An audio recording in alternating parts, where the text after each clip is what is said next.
무더운 한 주 보내시느라고 정말 수고 많으셨습니다.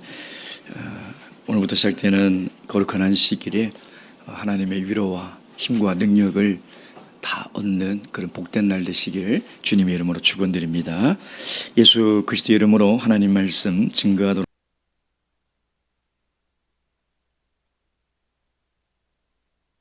하겠습니다. 성경 말씀 마태복음 6장 9절에서 10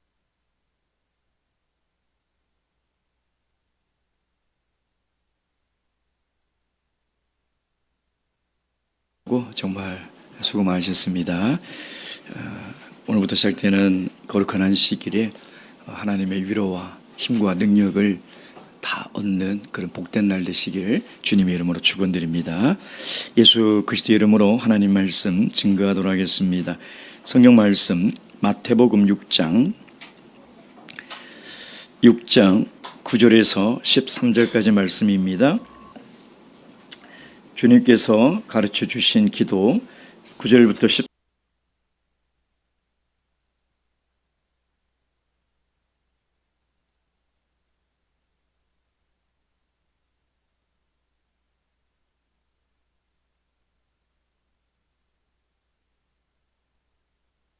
오늘부터 시작되는 거룩한 안식일에 하나님의 위로와 힘과 능력을 다 얻는 그런 복된 날 되시길 주님의 이름으로 축원드립니다. 예수 그리스도의 이름으로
하나님 말씀 증거하도록 하겠습니다. 성경 말씀 마태복음 6장 9절에서 13절까지 말씀입니다. 주님께서 가르쳐 주신 기도 9절부터 13절 한 마음으로 9절부터 13절 한 목소리로 읽도록 하겠습니다. 시작. 그러므로 너희는 이렇게 기도하라. 하늘에 계신 우리 아버지여, 이름이 거룩히 여김을 받으시오며 나라의 임하옵시오며 뜻이 하늘에서 이룬 것 같이 땅에서도 이루어지이다. 오늘날 우리에게 일용할 양식을 주옵시고 우리가 우리에게 죄 지은 자를 사하여 준 것 같이 우리 죄를 사하여 주옵시고 우리를 시험에 들게 하지 마옵시고 다만 악에서 구하옵소서. 나라와 권세와 영광이 아버지께 영원히 있사옵나이다. 아멘. 사람이 가장 위대하고 경건한 그 시간이 바로 무릎을 꿇고 두 손을 모으고 두 눈을 감고 하나님의 얼굴을 대면하며 기도의 자리로 나오는 그 시간입니다. 기도하는 사람처럼 위대함이 없고요, 기도하는 시간처럼 거룩한 시간은 없는 것입니다. 동시에 이 기도 시간은 나의 영적인 상태를 가장 정확하게 진단할 수 있는 시간이기도 한 것이죠. 그래서 우리는 저번 시간부터 주님께서 가르쳐 주신 이 기도를 통해서 우리의 기도를 다시 돌아보고 하나님이 원하시는 기도의 원칙과 원리가 무엇인가, 그 기초 위에 우리의 거룩한 기도를 지금 쌓아나가려고 하는 것입니다. 저번 시간에 말씀드렸던 것처럼 주기도문은 두 가지 버전이 있습니다. 마태복음 6장과 누가복음 11장. 이 두 가지는 내용이 다릅니다. 다음에 혹시 기회가 된다면 이 차이점이 왜 나는지에 대해서도 우리가 한번 공부를 해보도록 하겠습니다. 그러나 지금은 마태복음을 중심으로 저희들이 주님께서 가르쳐 주신 기도를 배우고자 하는 것이죠. 근데 누가복음의 문맥을 보면 예수님께서 기도를 가르쳐 주신 그 이유는 제자들의 요청이 있었다는 것입니다. 예수님, 당신이 이야기하는 그 하나님의 나라, 그 나라를 위해서 우리도 기도할 수 있도록 기도문을 만들어 주시옵소서. 주님은 그 요청을 받아들이고 하나님의 나라의 정체성, 그리고 하나님 나라 백성의 정체성이 무엇인지를 가장 간결하고 정확한 그 문장으로 응축해서 우리에게 가르쳐 주신 기도가 바로 주기도문이라는 것입니다. 그래서 마태는 이 주기도문이 얼마나 중요한지를 우리에게 알리고자 5편의 설교 가운데 첫 번째 설교의 가장 가운데, 그리고 종교적 의를 이야기하는 가운데 이 주기도문을 넣었다는 것이죠. 사실 누가복음을 보면, 시간 순서로 보면 예수님께서 산상수훈 때 했는지, 아니면 정말 예수님께서 기도하고 내려오시는 것을 보고 제자들이 했는지 알 수는 없지만 아마 시간상 누가복음의 시간이 맞을 겁니다. 그렇다면 마태는 의도적으로 이 주기도문을 첫 번째 설교의 가장 가운데에 위치해 둠으로써 이 주기도문이 앞으로 새로운 하나님의 나라 그리스도인들이 살아감에 있어서 가장 중요한 그 기도의 원칙이 무엇인지를 우리에게 이야기하고 있다라는 것입니다. 그래서 우리도 제자들처럼 정말 기도를 어떻게 해야 하는가 라는 기도를 배워야 하는 그 마음이 가장 중요하다는 것이죠. 기도를 배우지 않으면 자기 방식으로 기도합니다. 이것이 얼마나 무서운 건지 아십니까? 이것이 얼마나 두려운 건지 아십니까? 자기 방식대로 기도하면요, 그 사람의 신앙은 반드시 병들 수밖에 없습니다. 기도는 영적인 호흡인데 그 호흡을 잘못하고 있는 거예요. 기도는 영적으로 하나님과 교통하는 시간인데 하나님과 교통을 잘못 사귀고 있는 것이죠. 그러니 그 영혼은 어떻게 되겠습니까? 이게 정말 무서운 것이죠. 자기는 기도를 굉장히 많이 해서 신앙이 굉장히 건강할 거라고 생각하는데 가만히 보니 그 신앙은 병들어가고 있는 거예요. 하나님이 원하지 않는 방향으로 신앙이 만들어지고 있다는 것이죠. 그러니 여러분, 이 기도가 얼마나 중요합니까? 최근에 우리 청년반들과 성경을 하는데 계속해서 예수님이 비유로 말씀하신 기도에 대해서 공부를 하고 있습니다. 청년들과 기도에 대해서 얘기를 나누면서 제가 그런 게 또 깨달아졌어요. 야, 예수님은 정말 기도에 대해서 참 많이 말씀하셨구나. 기도를 어떻게 해야 되는지를 예수님은 굉장히 많이 말씀하셨구나. 본으로도 보여주셨지만 비유로도 보여주시고 말씀으로도 참 많이 가르쳐 주셨구나. 근데 왜 우리는 이것을 깨닫지 못하고 있을까? 왜 우리는 이것을 공부하려 하지 않고 그냥 나와서 나의 방식대로만 기도하려고 고집하고 있는 것일까? 라는 생각을 해보게 되었다는 것입니다. 이제 마태복음 6장 9절이 이제 이 주기도문의 시작인데요. 이 9절부터 12절까지 이 주기도문의 전문을 크게 두 가지로 나눕니다. 첫째는 하나님에 대한 것. 두 번째 부분은 우리들에 대한 것.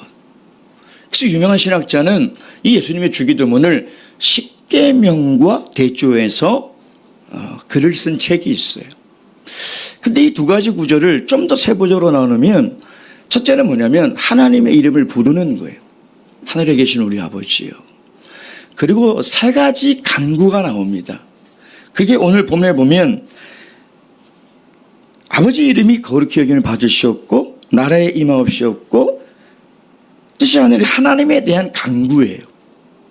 그리고 두 번째 우리들에 대한 간구가 나오죠. 일용할 양식을 주옵시고 우리 죄를 사하여 주옵시고 우리를 시험에 들게 하지 마옵시고 악에서 구하여 주옵소서. 즉 하나님에 대한 간청, 간구가 세 가지, 우리에 대한 간구가 세 가지. 그러니까 마태는 굉장히 문학적인 이 기술이 굉장히 좋은 사람이기 때문에 누가복음은 이런 내용으로 되어 있지 않아요. 누가복음의 내용과 완전히 다릅니다. 그러니까 마태는 굉장히 문학적 구조의 짜임새를 통해서 주님께서 가르쳐주신 주기도문을 완벽하게 두 개로 나누고 있다는 거죠. 마지막 부분이 우리 가로로 되어 있지 않습니까? 13절에 이 가로로 되어 있는 것을 송영이라고 합니다. 그러니까 가장 오래된 헬라어 사본에는 이게 없어요. 이 부분이 없습니다. 가로로 친 부분. 그런데 그 이후에 발견된 사본을 다 보니 이것이 있었던 것이죠. 그래서 성경을 번역할 때 후대에 발견된 사본을 근거로 해서 이것을 추가로 넣은 것입니다. 그런데 이것은 유대인들이 하는 모든 기도의 틀과 똑같아요. 똑같아요. 카두시라는 제가 저번에 말씀드린 그 굉장히 짧은 기도, 그 다음에 18개의 기도문, 이것은 유대인들이 하루에 3번 하는 기도문이거든요. 그것도 똑같아요. 거룩하신 아버지여 라고 이름을 부르고 계속 하나님의 복을 구하는 기도가 나오면서 마지막에 성령을 하고 빠져나오거든요. 그러니까 마태는 그것을 지금 염두에 두고 이렇게 기록을 하고 있다는 것입니다. 그런데 9절에 보면 예수님께서 뭐라고 말씀하십니까? 그러므로 너희는 이렇게 기도하라. 분명히 예수님은 너희는이라고 얘기하고 있다는 거죠. 이 말은 뭐냐면 바리새인들과 다르다는 겁니다. 이방인들과 다르다는 것입니다. 너희는 새로운 하나님 나라의 백성, 즉 그리스도인이라는 것이죠. 즉 주님께서 가르쳐 주신 기도는 누구만이 할 수 있느냐? 그리스도인들. 예수님께서 세우실 그 하나님 나라의 백성, 육적인 하나님 나라의 백성이 아니라 영적인 하나님 나라의 백성인 그리스도인만이 할 수 있는 기도가 주기도문이라는 것입니다. 예수님이 주기도문을 주신 것은 외우라고 주신 것이 아니에요. 우리가 만약 이 주기도문의 의미와 뜻을 모르고 한다면 우리는 바리새인처럼 외식하는 기도가 되는 거예요. 우리는 이방인처럼 의미 없는 중언부언하는 기도가 된다는 것이죠. 그래서 우리는 이 주기도문을 통해서 예수님께서 이 기도의 원칙이 무엇이며 기도가 무엇인지를 오늘 우리에게 가르쳐 줄 때에 혹 우리의 기도가 정말 하나님의 기도와는 상관없이 멀리가 있다면 그 기도는 과감하게 무너뜨려야 돼요. 아무리 내가 평생 기도했다 하더라도 그것을 고집을 피우고 만약에 그 기도에 돌을 쌓아간다면 이것은 비극이 되는 거예요. 다시 쌓아야 돼요. 그러나 정말 내 기도가 주님께서 가르쳐 주신 이 튼튼한 기초와 기본 위에 쌓아가는 기도였다면 여러분 정말 기도를 깊이 있게 지금보다 더 풍성하게 기도의 삶을 살아가시는 그런 시간이 되기를 주님의 이름으로 축원드립니다. 자, 첫 번째 예수님께서 이 기도를 가르쳐 주실 때 기도의 대상을 바르게 알고 기도하라는 것입니다. 9절 말씀 다 함께 읽겠습니다. 시작. 그러므로 너희는 이렇게 기도하라. 하늘에 계신 우리 아버지여 이름이 거룩히 여김을 받으시오며. 기도는 기도 시간에 나와서 혼자 넋두리를 하거나 푸념을 하거나 내 인생을 한탄하는 시간이 아니라는 것이죠. 기도의 대상이 있다는 것입니다.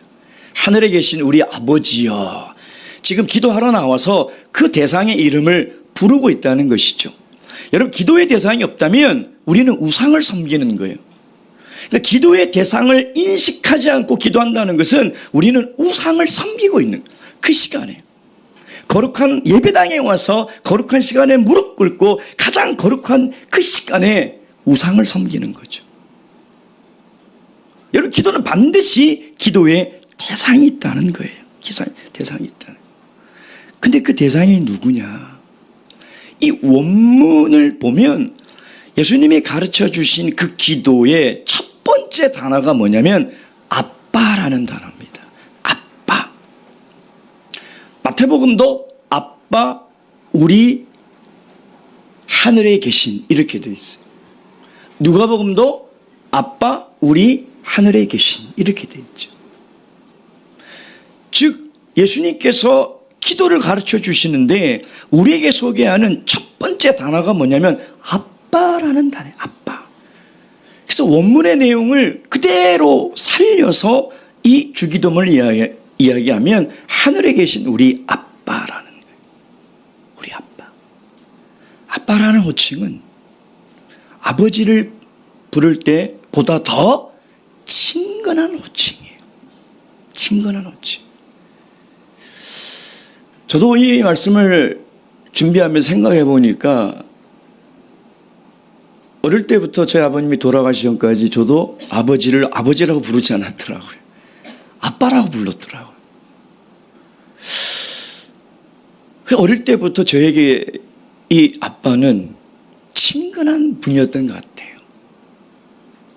나이가 다 들어 제가 자식을 키우면서도 아빠라고 했대요. 그 아빠라는 것은 굉장히 친근한 존재를 가르치고 있다는 것이죠.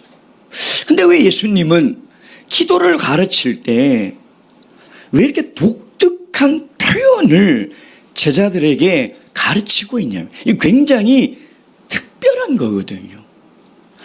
하나님을 부리는 호칭이 많고 많은데 왜 예수님은 제자들에게 아빠라고 부르면서 기도를 하라고 가르쳤냐 이 말이에요. 그것은 유대인들에게 있어서 하나님의 이름은 함부로 부를 수가 없습니다. 초월적 존재인 그 하나님을 함부로 부를 수가 없어요. 그 하나님을 이렇게 아빠라고 친근하게 부른다는 것은 상상도 할 수 없는 일이라는 거예요. 그러니 지금 산상수훈의 설교를 듣고 있는 그 수많은 무리들이 귀를 쫑긋 세우고 자 너희는 이제 이렇게 기도하라. 아빠 하늘에 계신 그들에게는 엄청난 충격이라는 거죠. 어떻게 감히 하나님을 아빠라고 부를 수 있냐는 거예요. 어떻게 하나님께 기도하면서 아빠라고 부르며 그 이름을 부르며 기도할 수 있냐는 것이죠. 여러분 이것이 바리새인들과 이방인들의 기도와 그리스도인의 기도가 근본적으로 다른 차이점이라는 거예요. 여러분 우리의 기도의 대상은 하나님이신데 그 하나님과 나와의 관계가 어떤 관계인지를 반드시 알고 기도하러 나와야 된다는 거예요. 반드시. 여러분 우리가 기도하기 전에 내가 나의 기도를 들으시는 그 하나님이 나와 어떤 관계인지를 여러분 이것을 인식하지 못하고 기도하면 안 된다는 거예요.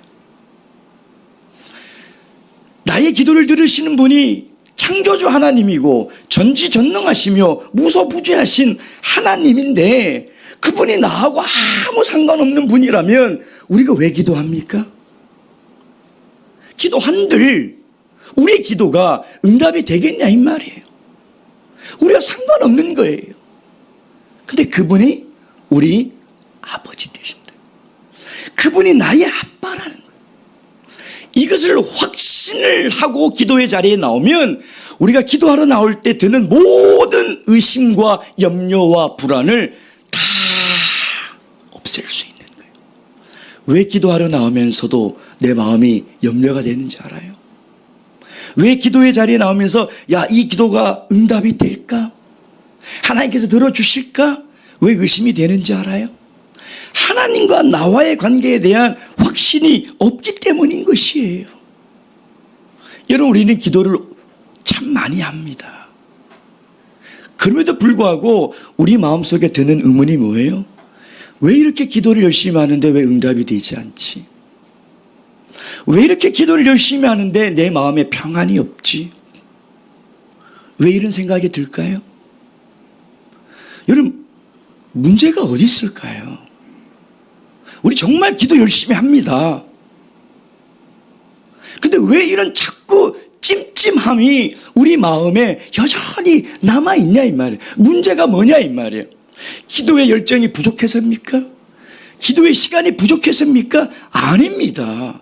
하나님과 나와에 대한 인식이 부족하기 때문인 것이에요. 하나님이 내 아빠라는 인식과 믿음이 부족하기 때문인 것이죠. 그분이 나의 아버지 된다는 믿음이 부족한 거예요. 그러니 기도의 자리에 나올 때 그 의심과 그 염려가 깨끗하게 사라지지가 않고 기도를 해도 내 마음에 평안이 없어요. 그러니 기도하면 세상이 줄 수 없는 평안이 준다는데 나는 기도를 평생 해도 솔직히 내 마음속에 두려움이 있잖아요. 솔직하게 내 마음에 짓누르는 염려와 불안이 있잖아요. 누가 잘못된 거예요? 도대체 뭐가 잘못된 거예요? 우리 기도의 문제가 무엇인지를 우리가 잘 알아야 돼요. 우리는 하나님과 나와의 관계, 우리가 기도하는 그 기도의 대상과 나와의 관계에 대한 인식도 하지 않은 채 나오자마자 내가 가지고 있는 염려와 걱정과 기도 제목들이 너무나 많다 보니까 그것만 쏟아내기 바쁜 거예요. 그분이 어떤 분인지, 그분이 정말 내 아빠가 되는 분인지, 내가 지금 누구에게 기도하러 나왔는지에 대한 인식이 없다는 거예요.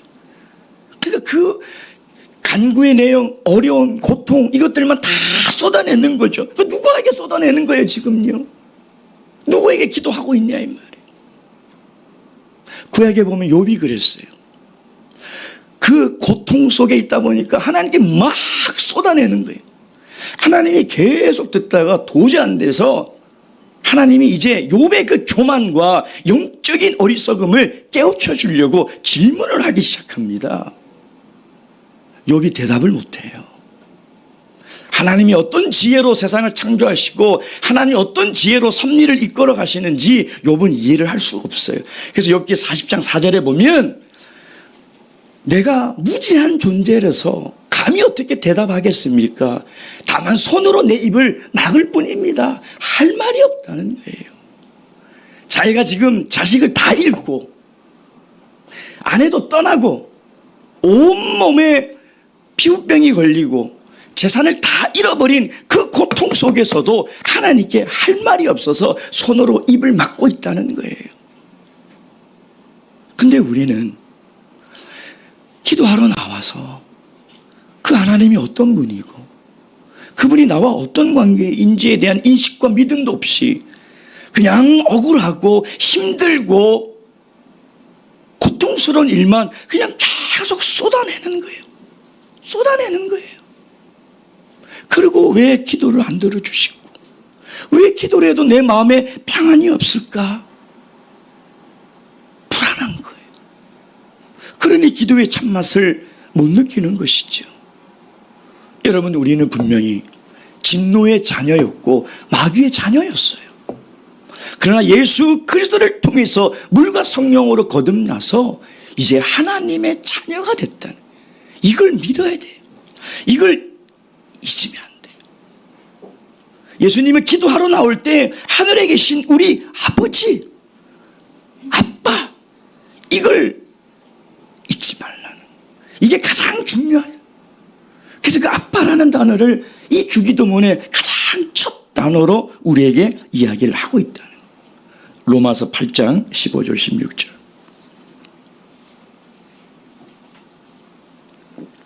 로마서 8장 15절 16절 말씀.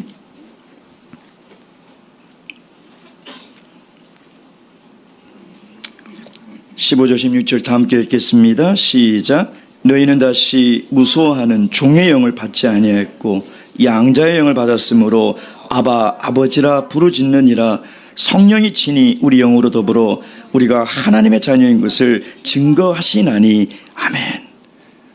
사랑하는 성도 여러분, 여러분 정말 기도의 자리에 나올 때 내가 하나님의 자녀가 된 것을 믿고 나오십니까? 그리고 하나님께 기도할 때 아버지라 부르며 기도하고 계십니까? 이게 가장 중요한 거예요. 성경에 참 많은 아버지들이 있습니다. 근데 오늘 본문의 말씀을 제가 묵상하면서 가장 가깝게 떠오른 아버지가 어떤 아버지냐? 탕자의 아버지였다는 거예요. 탕자의 아버지. 우리를 끝까지 사랑하시고 용서하시고 당신의 모든 부요함을 그 아들에게 다 상속해 주시는 우리 아버지. 그 아버지가 우리에게 뭔들 안 주시겠습니까? 그 아버지가 우리에게 뭔들 아까워하겠습니까? 자신의 생명도 아끼지 않고 나를 위해서 주셨건만 왜 하나님께서 안 주시겠냐 이 말이에요. 사랑하는 성도 여러분, 기도의 자리에 나올 때 우리의 기도를 들으시는 분은 다른 분이 아니라 나의 아빠 되신 그 하나님이라는 것을 꼭 믿으시고 날마다 인식하셔서 기도의 자리에 나오시는 그런 우리 성도님 되시길 주님의 이름으로 축원드립니다. 두 번째는 예수님께서 가르쳐 주신 기도가 뭐냐면 그 아버지가 어디에 계신지를 알고 기도하라는 거예요. 그 아버지가 어디에 계시냐 이 말. 9절 말씀 다시 읽겠습니다. 9절 말씀 시작. 그러므로 너희는 이렇게 기도하라. 하늘에 계신 우리 아버지여, 이름이 거룩히 여김을 받으시오며. 초등학교 국어시험에 사자성어 문제가 나왔어요. 사자성어를 맞추고 술을 먹고 큰 소리를 지르거나 노래를 부르는 것. 그래서 땡땡땡가예요. 뭐뭐뭐가. 그렇죠. 초등학생 4학년짜리가 답을 썼어요. 아빠인가. 우리 육신의 아버지는 대부분 좋은 아빠들입니다. 근데 나쁜 사람도 있어요. 사랑과 애정도 없고요. 책임감도 없고요. 아버지로서 자격이 없는 아빠가 있을 수 있습니다. 근데 우리 아버지는 어디에 계시냐? 하늘에 계신다는 거예요. 하늘에. 지금 예수님이 우리가 기도하는 그 기도의 대상인 하나님에 대한 설명을 우리가 잘 이해해야 돼요. 하늘에 있다는 것은 정말 위치적으로 하늘에 계시다라는 그 의미가 아니에요. 무슨 의미예요? 우리 아버지는 초월적 존재라는 겁니다. 초월적 존재예요. 지금 그걸 우리에게 이야기를 하고 있는 것이죠. 다시 얘기하면 그 우리 아빠가, 친근한 그 아빠가, 무엇이라도 다 들어주는 그 아빠가 동시에 하늘에 계신 초월적 존재라는 것이죠. 다시 얘기하면 우리의 기도를 듣는 그 대상인 하나님은 친근함과 초월성을 동시에 가지신 분이라는 것입니다. 동시에 가지신 분이라는 거예요. 여러분, 이게 왜 이렇게 중요하냐면 하나님이 우리에게 친근한 아버지며 동시에 초월적 존재라는 것이 앞으로 하나님의 구속사에 가장 중요한 거예요. 가장 중요한 거예요. 하나님이 초월적 존재에서 저 하늘 꼭대기에 우주보다 크셔서 우주에 충만하시고 전지전능한 그 하나님이 하늘 꼭대기에만 있고 이 타락한 세상에 내려오지 않으면 우리가 구원을 얻을 수 있어요? 못 얻습니다.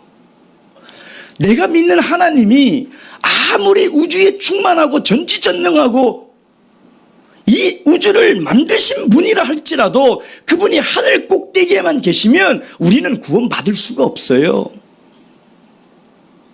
우리가 어떻게 구원을 받습니까?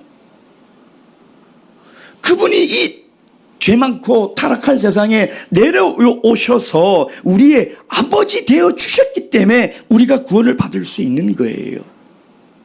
이건 구속사의 굉장히 중요한 신학적 원칙이에요. 이슬람교의 신학을 보면 그들도 인류를 구원할 절대자가 있습니다. 신이 있어요. 그게 누굽니까? 알라예요.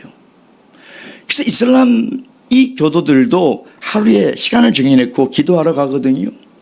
이슬람 사원을 제가 여러 번 가봤는데 그들이 하는 기도문이 있어요. 근데 그 기도문의 그 부르는 기도의 대상을 부르는 그 첫 말이 뭐냐면 알라는 위대하다는 거예요. 알라는 위대하다. 알라는 위대하다라고 그 이름을 크게 부르고 그 다음에 기도문을 막 또 외워요.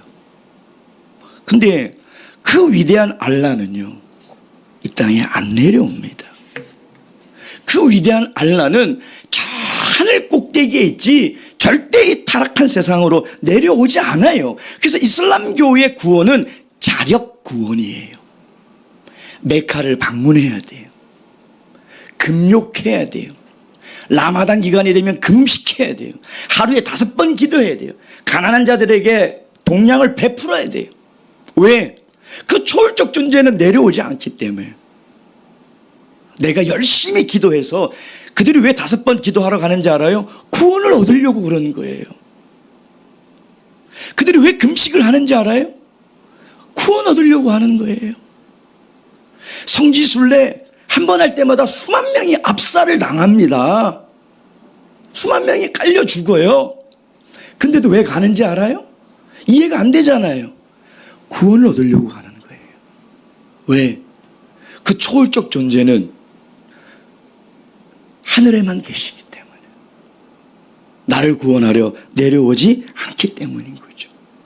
근데 우리 아버지는, 우리 아빠는 친근한 존재인과 동시에 초월적 존재란 이런 신은 없어요. 하나님 외에 이런 신은 없어요. 우리 하나님만이 그 초월적 존재임에도 불구하고 이 땅에 육신의 몸으로 우리 가운데 오셔서 십자가에 피 흘려 죽으심으로 말미암아 우리를 당신의 자녀로 삼아주신 거예요. 우리를 당신의 아들과 딸로 삼아주신 것이죠. 왜? 우리를 구원하려고. 그래서 우리는 기도할 때 그 아버지께 기도하는 거예요. 친근하지만 동시에 초월적 존재, 하늘에 계신, 하늘에 있다는 것은 우리의 필요와 우리의 어려움을 해결하지 못할 것이 없으며 우리 마음 가운데 충만하고 우리 삶 가운데 어디에서 하나님의 눈을 피할 것이며 어디에 숨어야 하나님이 못 찾겠냐 이 말이에요. 그런 초월적 존재에게 우리가 기도를 하고 있다는 것을 예수님께서 이야기를 하고 있다는 것이죠. 마지막 세 번째로 예수님께서 이야기하시는 게 뭐냐면 기도의 목적이 무엇인지 알고 기도하라는 것입니다. 기도의 목적이 뭐냐? 다시 9절을 읽겠습니다. 시작. 그러므로 너희는 이렇게 기도하라. 하늘에 계신 우리 아버지여, 이름이 거룩히 여김을 받으시오며. 자, 이름이 거룩히 여김을 받으시오며. 이게 이제 첫 번째 하나님을 위한 간구입니다. 하나님을 위한 간구죠. 하나님의 이름이 거룩히 여기심을 받으셨고, 자, 이름이라는 것은 그 이름을 가진 존재를 표현하는 거죠. 그 존재를. 그래서 하나님의 이름을 안다는 것은 하나님을 안다는 거예요. 출애굽기 3장 13절. 출애굽기 3장 13절.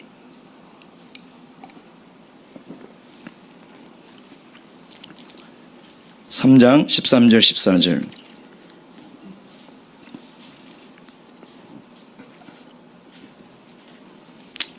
13절 14절 다 함께 읽겠습니다. 시작.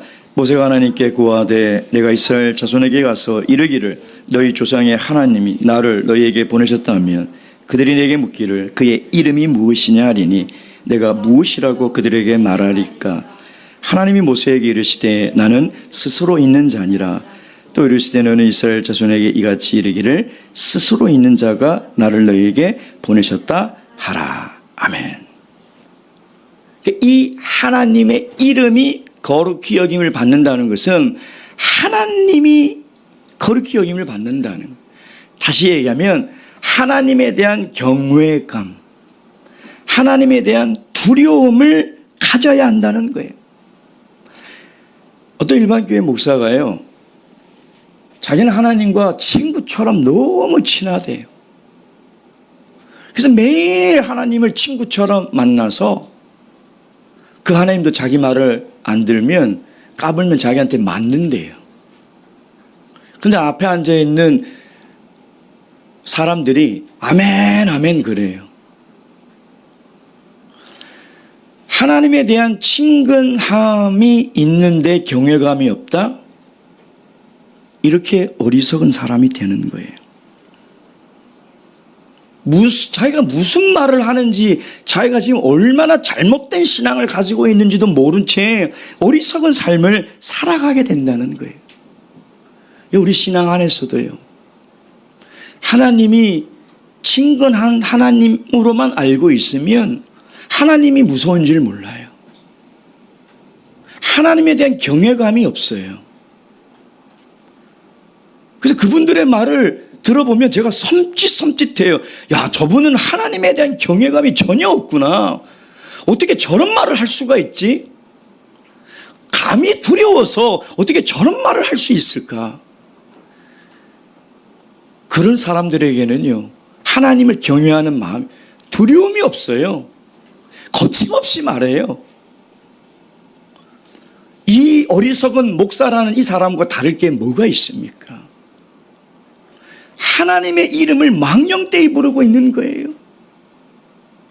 그 하나님의 이름이 구별되고 거룩함을 받고 있지 못하고 있다는 것이죠. 여러분, 인간이 하나님에 대한 경외감이 없으면 그 인간은 반드시 망합니다. 그 인생은 망할 수밖에 없어요. 하나님을 두려워하지 않으니 우상을 섬기는 거예요. 하나님을 두려워하지 않으니 하나님을 안 믿는 거예요. 하나님을 두려워하지 않으니 하나님의 말씀대로 안 살아가는 거예요. 그런 사람의 인생의 마지막은 반드시 멸망일 수밖에 없다는 것이죠. 여러분, 예수님께서 우리에게 기도를 가르쳐 주실 때 우리가 가장 먼저 하나님께 구해야 될 게 뭐냐면 하나님의 이름이, 하나님이 거룩히 여김을 받아야 돼요. 다시 얘기하면 하나님의 영광이 나타나야 돼요. 첫 번째 하나님에 대한 강구는 우리 모든 그리스도인의 기도의 목적인과 동시에 삶의 목적이에요. 성경이 우리에게 이야기하는 그리스도의 삶의 목적은 하나님의 영광을 위해서 살아가라는 거예요. 그래서 우리가 기도할 때 가장 먼저 하나님을 위해서 우리가 기도해야 하는 그 기도가 뭐냐? 하나님, 내 삶을 통하여 하나님의 이름이 거룩히 여김을 받아 주시옵고, 하나님, 내 삶을 통하여 하나님의 이름이 경홀히 여김 받지 않고 하나님의 영광을 받는 그런 삶을 살아갈 수 있도록 해 주시옵소서. 이게 주기도문의 첫 번째 간구요, 가장 중요한 그리스도인의 첫 번째 삶의 목적이라는 것이죠. 사랑하는 성도 여러분, 우리의 기도가 우리의 기도의 목적이 우리의 삶의 목적과 맞아야 되는 거예요. 우리 모든 그리스도의 삶의 목적은 하나님의 영광을 위한 것이죠. 바라옵기는 오늘 주기도문을 통해서 우리의 기도가 다시 새롭게 회복되고 또 그동안 해왔던 기도 위에 더 풍성하고 더 깊은 기도의 시간을 쌓아가시는 그런 저와 여러분이 되기를 주님의 이름으로 축원드립니다.